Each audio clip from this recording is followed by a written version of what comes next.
folks. Welcome once again to the Del Rivers Show. I'm your host, Mark Elliott. With me, on my right, as usual, the Gordian knot of comedy. Gordian knot. The imam of inanity. The master of minutia. Or what did I write down here? Picking Del Rivers. The foremost believer in don't call me, I'll call you. Del Rivers. How you doing? Not too bad. Oh, we got a lot of things on this show. This is our big 12th show. Almost some kind of an anniversary show. Yeah, even dozen now. But before I forget, we got to immediately do our shout-outs. Our shout-out to our top #1 fan, Gretchen. She's been having a lot of trouble. Hello, Gretchen. Thank you, Del. She's been having a lot of problems because her son has medical difficulties. So I hope she keeps watching. I hope she gets some laughs from the show. And we're all rooting for her.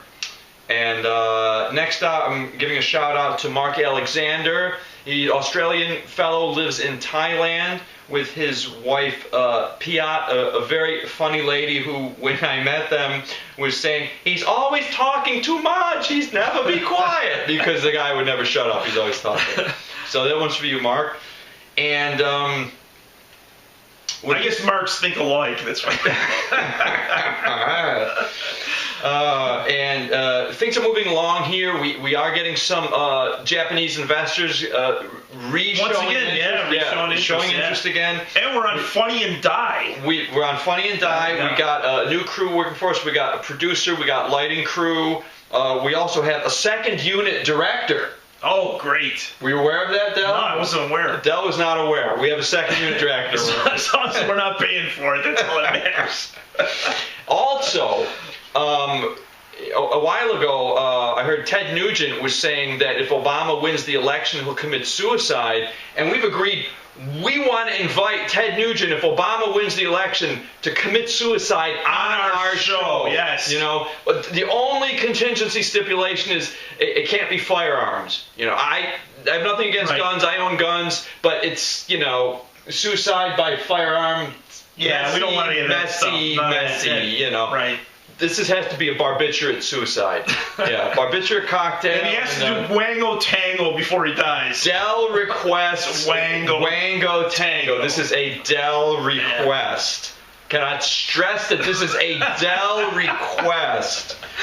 And we'll sit here with Ted. We'll see him through to the end, and once there's no pulse, we'll call the Knackers wagon. And also, we have an open invitation to Fred Willard. He could come on our show anytime. Fred Willard, definitely. Fred Willard. You know, in fact, we might be throwing more open invitations out there. Joan Rivers, definitely. Joan Rivers. You know, if any of these people actually see this, they can come rushing out to wonderful Rochester, New York. Right. Yeah, or they can ship us to where they're going. You know, with our crew. Yeah, take the crew. We can get some Rochester people in. Okay, we will move on to now part of the show we call Del's Beef. You got a beef. I'm starting to call it Del's secret beef because he doesn't tell me anymore what the beef is going to be. Sometimes I'm not allowed to red pen the beef. Yeah. Sometimes a beef could be like a little tiny irritant, or it could be like a major thing. Right. This is kind of like the tiny irritant type. Is this what you would call the compendium of beefs? My apologies to the manufacturers. You know, I don't be offensive, but I don't like Bic pens. Bic pens? What's your antipathy? Well, because especially the cheaper ones, they always splotch. And then when you're near a phone, you have to write a message from a friend or something. It never works. Yeah. It always you see this ghost line coming down. Or you scratch through the paper. And then you always lose them before you run out of ink. Someone always takes it. You always lose it. So you're always. Did you ever get to the end of a pen? A Bic pen or whatever. Yeah, it never gets to the end. It never gets to the end. Well, no, you run out. It gets stolen. It does. You run out of ink, and then you shred the paper, and then you have to just like scratch it in, like an old cuneiform tablet. Right. You know, you have to punch Braille into it or something. Yeah. By the time you get home, you need the Rosetta Stone to figure out what you've written. I actually got in a fight with some kid at school because he stole my pen. He started choking me to death and everything. I had to run after him on his bus. I want my pen.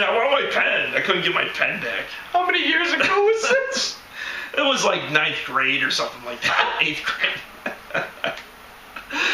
Lost my pens a lot. Oh. May not be the only thing you've lost in recent years. Oh, go ahead. Okay. Moving on like X-Lax. As he's fond of saying, I'm going to take a little commercial break now so I may regain myself before a round of tubercular hacking ensues, and we'll be right back with the Del Rivers Show. Thanks for being here. Coming soon to a theater near you, a cinematic experience more horrifying than The View. Del Rivers stars in Whatever Happened to Baby Del.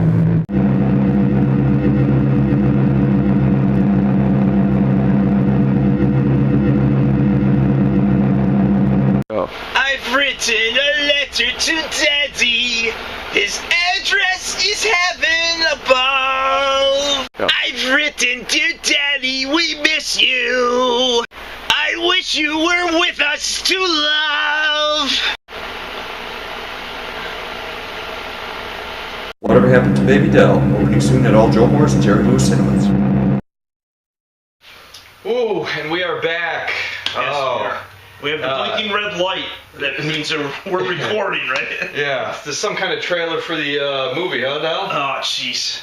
I can't wait till we can put that on the air. Yeah, it's going to be interesting. Getting some promo shots ready, and you're getting ready for the. You mentioned the title yet, or? The Whatever Happened to Baby Del. That's the name of the title, yeah. And The trailer looks good. TMZ is already calling. TMZ. Entertainment we wanted Tonight. AMC, but TMZ called instead. Regis has been calling. Yeah, Regis wants a bit pardoned somewhere. Oh man! It's a big And fan of Del was mentioning something to me earlier. He said something about Jerry. He knows two brothers, geriatrics and pediatrics. Well, pediatrics is always the younger brother of geriatrics. It's just the younger brother of geriatrics. That's funny. Yeah. It's like that. Remember that Mad Magazine book? It was like the Cradle to the Grave plan. It was God. pretty funny. Jack Davis wrote it. Those guys. You had some crack about your great grandfather. You were talking about. You said he was a big sloucher. He was telling me earlier. One thing. Well, I was talking about sitting in the chair because sometimes I slouch. I go like this. Yeah, he said, "Remind me if I'm start slouching." going like this, like sliding off the chair. So we used to like pull great grandpa up, and then he'd slide back down. Pull up, slide back down. Oh, nursing Christ. home humor. Oh man. Okay. Before we start talking about New Hampshire again. Yeah, that's all we need to do. You have some news stories, some bits of news. Yeah, we'll make it quick and snappy. All right. The Nike company is under fire for their gold-digging T-shirt that they came out after the Olympics for women. Okay. While they're looking for a sugar daddy shirt, looks like a seller to me. It's a good seller. A man from China created his own bionic hands, like the $6 million man. I didn't hear that one. But how he did it remains a mystery since he had no hands to create them. Wait a minute. He created bionic hands, but he had no hands? no hands to make them. Yeah. Isn't that wild? This guy must have been some kind of genius that just was stumped. Just to put them on to this. He stumped it together? Yeah, he stumped it together. But he used his tongue and stumped it and used his foot. I don't know. It's kind of veering into the Twilight Zone. All right, go ahead. A $16 million Mercedes was actually sat in a shed since 1959 that went on the auction block. The skeletal remains of the chauffeur, however, was added as a $25 optional accessory. Okay. Prince William rescued a girl at sea recently. Boy, what a woman wouldn't do to meet a prince, I tell you. Sounds like a Bob Hope joke or something. It does. Hey-oh! Mitt Romney and Paul Ryan, the new duo for the Republicans, want to debate Obama over Medicare, but said no comment on debating over health care. Might be a slight difference. Astutely put. I like that. No, I like that.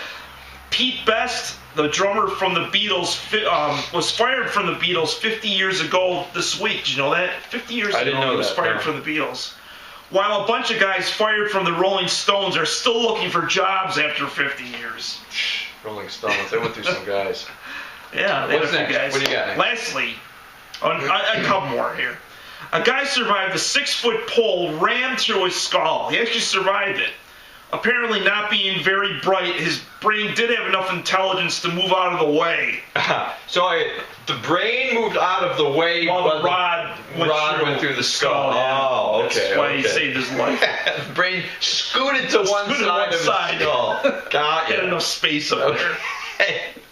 The USS That reminds me of this joke my dad Go used to ahead. say. If he was insulting someone who was stupid, he'd say, "Yeah, if the guy had another brain, it would be lonely." I always liked that one. I always like the jokes too. They said the half a brain tied behind your back. You know, Oh, that was a good one. Never that one. And it's. All right, what do we got here? And lastly, the USS Constitution, also known as Old Ironsides from the War of 1812, it's celebrating the War of 1812 because they refashioned it. You know, it's out there. It has the same sails and everything. But some unaware Canadians were frightened because of that. Well, it's They thought funny. you might get cannon fodder. Now you say unaware Canadians and old Ironsides reminds me of Raymond Burr. oh And yeah, then Ironsides. Actually, Godzilla himself. and yeah, Raymond Perry Burr is Mason. actor Perry Mason, and Ironsides was the other one. And Ironsides. I remember mentioning to Dell at one time, he was quite shocked to find out Raymond Burr was closet homosexual. He was gay. Yeah, I didn't know that. You didn't know. Yeah. He was quite shocked to find that out. Of course, and back in the day, everyone was in Yeah. the closet. There was no Right. coming Back in the out. late 50s, yeah. you know. Yeah. Truman Capote was about the only one. That was about it. I mean, can you tell? You couldn't. But yeah, you didn't know that. Here's something I was going to ask you. Did you ever know of the apparently substantiated rumors that Milton Berle, Uncle Milty, was known to have the biggest schlong in all of show business? That's true. Yeah, Yeah, that was that is- true. Yeah, Yeah. that was verified. Yeah. Verified. Yeah. Yeah. And veering into, we're going to go back to Danny Thomas, who many years ago was mentioned earlier on the show. When, Father of that girl. Yeah. Yeah, when Jason and I and Dell lived together 25 years ago, Danny Thomas died, and Dell was upset, and Jason and I were drinking, and we were fairly callous, said, you know, we really didn't think Danny Thomas was that talented or funny, and Dell went into Yeah, a rage. Yeah. He was into a blind Before I rage. was taking vitamins and It stuff. was before the vitamins, before Dell's vitamins Yeah. calmed him down. Down a little bit. Yeah, actually, I make fun when I say vitamin. Dell is truly the only person in the world who, when they say vitamins, they mean vitamins. You know? Yeah, there's no quotes there. But Dell was extremely angry, and Jason reminded me that he kept saying, "Yeah, what about Uncle Tanoose?" Which was the character that he's like, "Are you kidding me? Like Uncle Tanoose wasn't great." You know. But I was going to ask you. I was doing some reading, and I was reminded of this underground rumor that has been well talked about in comedian circles. Okay. Right? Yeah. I don't know if, have you ever heard... Can we have a drum roll? Have you ever heard the story that Danny Thomas was a bit of a freak and liked to lay under a glass coffee table while a prostitute took a shit on the coffee table? Wow. Yeah, you ever That's heard that one? You never heard that one? I've heard some stories. I'm not sure about that one. You never heard that one? No. What are your Never your heard one. opinion about that story? It's Wow. apparently well circulated, Was it from a book? unverifiable. Yeah, that's the thing. Yeah. What do you think? You think it's true? Um, True or not true? Danny Thomas freak. wait for the shit on the table.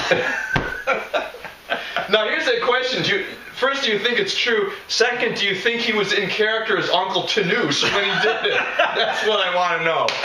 That's what I really want to know. I don't know. I You don't know. And so What- I'm in shock, to be honest with you. If I caught you unawares. I'm just waiting for the rumors on Sid Caesar, one of those guys. What do you think? You think it's true, or you think it's probably bullshit? It's probably bullshit, but I'd like to think of a sick mind of mine that it might be true. But at least he used a table. He didn't have it actually happen to him. So they say. So they say. So they say. Okay. What do you think he may have disguised himself as Uncle Tanoose? Let's move on. Let's move on. Uncle Tanoose in the glass coffee table. That sounds like the glass bottom. Oh, okay, folks. Doris I think we're going to have to wrap it up for tonight, and please join us again. We're coming back at you. We got tons more material, and we'll see you next time.